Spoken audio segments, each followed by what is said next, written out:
ఆనియన్తో బజ్జీలు తయారు చేసుకుందాం. ముందుగా కట్ చేసిన ఉల్లిపాయలు, శనగపిండి బజ్జీల పిండి మాదిరిగా కలుపుకోవాలి. ఆయిల్ పెట్టుకుని వేడైన తర్వాత ఈ కట్ చేసిన ఉల్లిపాయలు ఒకటి ఒకటి పిండిలో ముంచి వేయాలి.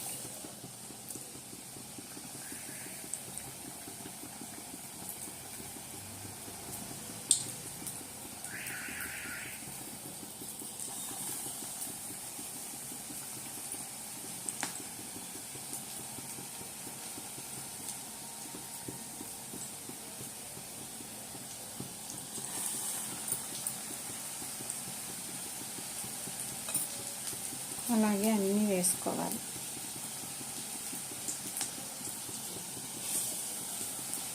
మనకి ఎక్కువ కావాలంటే ఎక్కువ ఉల్లిపాయలు కట్ చేసుకోవాలి.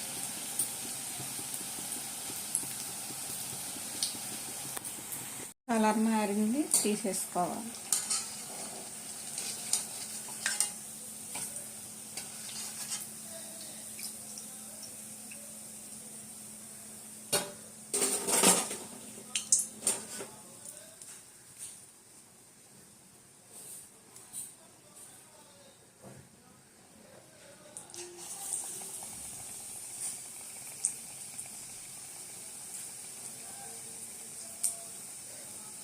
ఒక చేత్తో ఫోన్ పట్టుకుని ఒక చేత్తో వేయడం కదిలిపోతుందండి.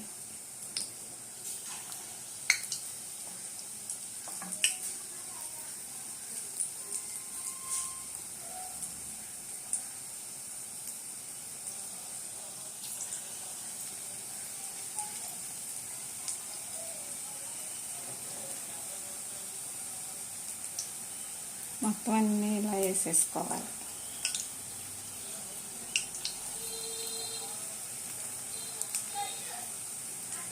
చూడండి ఎంత బాగా వచ్చాయో.